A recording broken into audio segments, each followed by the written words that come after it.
Ave María Purísima, sin pecado concebida. Hoy seguimos a la consagración a la Inmaculada Concepción, profundizamos un poco más la idea y la realidad de la confesión. La confesión restaura nuestro vínculo con Dios.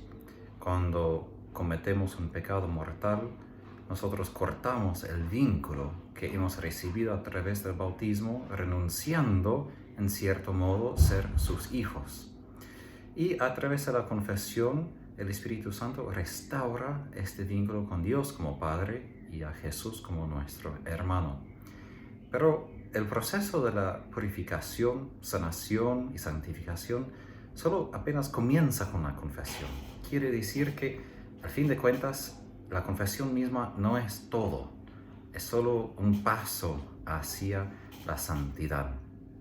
Y por esto quiero explicar el doble efecto del pecado para entender mejor la confesión misma y este proceso de la purificación que nosotros pasamos para ser inmaculados como María. Cada pecado mortal es como quebrar una ventana, o cada pecado en general, puedo decir. Uno, por ejemplo, como los niños en Estados Unidos pueden jugar béisbol afuera.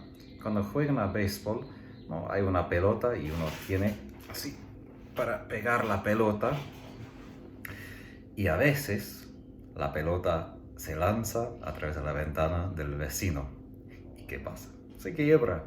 Y el niño puede pedir perdón del dueño por haber roto la ventana. Pero esto no quiere decir que la ventana mágicamente se hace no roto, que se reconstruye.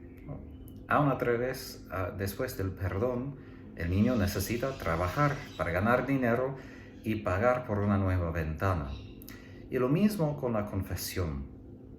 Cuando pensamos en el efecto eterno del pecado, es el infierno, es decir, es que nosotros no tenemos ni un vínculo con Dios, ¿no? Al menos de nuestra parte, hemos renunciado a tener un vínculo con Él.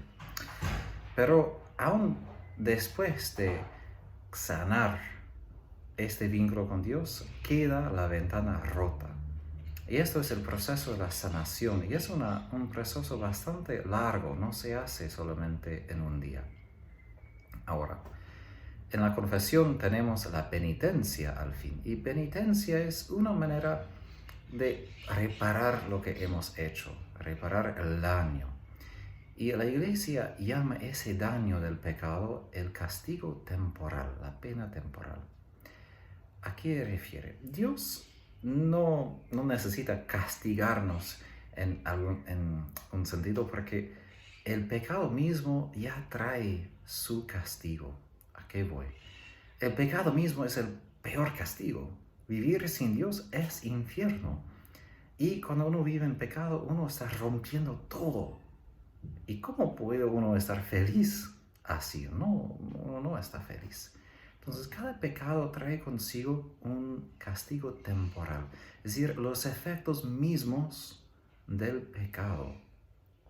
A eso refiere, por ejemplo, si alguien está tomando drogas y el policía lo ve y lo pone en la cárcel, es el efecto temporal de su pecado. Es decir, uno puede ir a confesar que había tomado drogas, pero de todos modos va a estar en la cárcel. Es decir, es un castigo temporal. Entonces, hay una diferencia entre el perdón del pecado y el perdón del castigo temporal. Por eso en la Iglesia tenemos la práctica de las indulgencias. Indulgencia tiene que ver con este castigo temporal en purgatorio. Y cuando nosotros obtenemos una indulgencia por las almas en purgatorio, es como, en algún sentido, que hace más corto su tiempo en purgatorio. Ahora, no entendemos exactamente cómo es el tiempo en purgatorio, porque las personas son almas sin cuerpo, y cómo es tiempo sin cuerpo no entendemos. Pero lo que sí entendemos es que es algo de tiempo, porque como criaturas vivimos en tiempo. Ahora, como he dicho, para nosotros el perdón se hace muy fácilmente. Dios está muy pronto a perdonar. Pero Dios todavía permite que sintamos el efecto de nuestros pecados, ¿no? Es decir, que Dios no es lento a perdonar, Pero para nuestra salvación, para nuestra salud, Él permite que aun después del perdón quedan los efectos del pecado para enseñarnos a no pecar otra vez. Un castigo temporal, por ejemplo, es la muerte misma. Dios, después del pecado de Adán y Eva, no quitó la muerte como el efecto del pecado, para enseñarnos a no pecar, que esto es el efecto, que el pecado mismo nos lleva a la muerte. Entonces, nosotros, para vivir plenamente eso de la confesión, es importante vivir ese castigo temporal como una gracia. Ahora, esto puede sonar un poco raro, porque ¿cómo puede ser que un castigo es una gracia? Pero esos castigos, esa disciplina de Dios, nos enseña cómo vivir en su amor. Porque el pecado es querer más las bendiciones de Dios que a Dios mismo. Y para nosotros, para crecer en la santidad, es buscar a Dios mismo. Y cuando yo vivo ese castigo temporal, yo experimento ese castigo como algo que me hace bien, ahí puedo aprender que aun si no tengo una bendición que quisiera tener, tengo a Dios. Y por esto hay que como nombrar los lugares donde vivimos según los efectos de nuestros propios pecados y aún los pecados de los demás.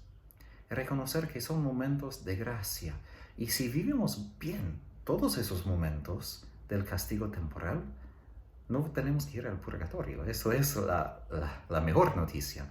Pero esto es para nuestro provecho de no malgastar ese castigo temporal, de sufrir los efectos de nuestros pecados a los de los demás como medicina por todos nuestros pecados, para sanar nuestros corazones completamente, para reparar 100% la ventana. Y esto vemos en la Virgen. Dios no simplemente dijo, bueno, perdono los pecados, pero se queden rotos. En la Virgen, Él se hace todo nuevo, todo perfecto, todo hermoso, todo más que podríamos imaginar, bello, perfecto. Y quiere hacer esto con nosotros, ¿no? La gracia que podemos recibir a través de Jesús es mejor, es más grande que la gracia que hemos perdido a través de nuestros pecados. Pero esta gracia se recibe a través de la cruz, a través de aceptar los efectos de nuestros pecados y los de los demás, ¿no? ¿Y cómo esto se manifiesta en la vida? Primero, sí, la penitencia, y en unos días voy a hablar más de la penitencia misma. Pero más que todo, si pensamos en la fe de que soy siempre amado, es necesario como volver a todos los momentos de la vida donde no estábamos conscientes del amor de Dios. Todas esas tragedias, todo el sufrimiento, todo el mal que hemos sufrido, pero cuando no estábamos abiertos a su amor. Y es necesario como ir atrás en la vida, abriendo todo lo que ha pasado a su amor, abriendo todas esas heridas, todos los momentos que habíamos sufrido, abrirlo a su amor. ¿Y cómo hacemos esto? Primero una oración. Yo, por ejemplo, cuando perdí a mi papá, fue un momento muy doloroso, solo con él, y tuve que decidir de dejar de resucitarlo.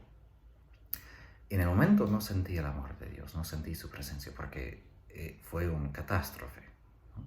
Pero luego recordé esta memoria en la oración frente al Santísimo, para que Jesús pueda estar presente ahora en un momento cuando no estaba consciente de Él, ¿no?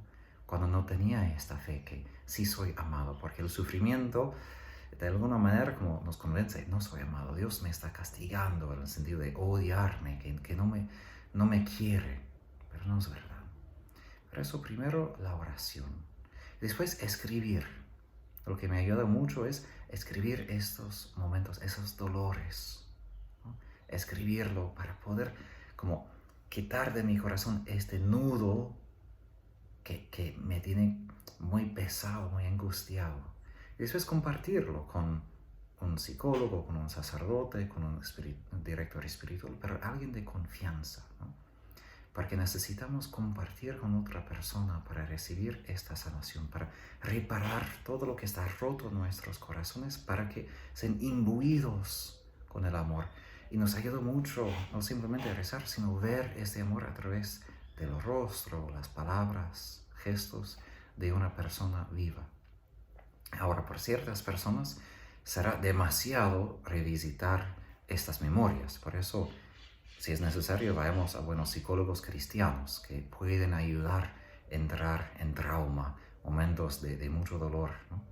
Pero de todos modos, el Señor quiere tomar en serio lo malo que hemos vivido para empapar todo, para imbuir todo con su amor. Él quiere tomar todas las ventanas rotas y no quiere que vivamos diciendo que, bueno, el tiempo sana todo. No, Cristo sana todo. Y Él quiere reparar cada ventanita rota. Y eso es nuestra esperanza. Que Dios no dice, bueno, Dios simplemente va a hacer todo bien. No, Él toma en serio lo que hemos vivido. Él toma en serio la tragedia, el dolor. Y por esto nos invita a ese proceso del castigo temporal, de aceptar los efectos de los pecados, para abrir todo esto a su amor y ahí encontrar la redención. Redención que no borra la historia, sino redime la historia. Como María no borra la historia del pecado de Israel, sino redime toda esa historia. Es la flor que brota de esto. Y eso es lo que Dios puede hacer con nuestras historias.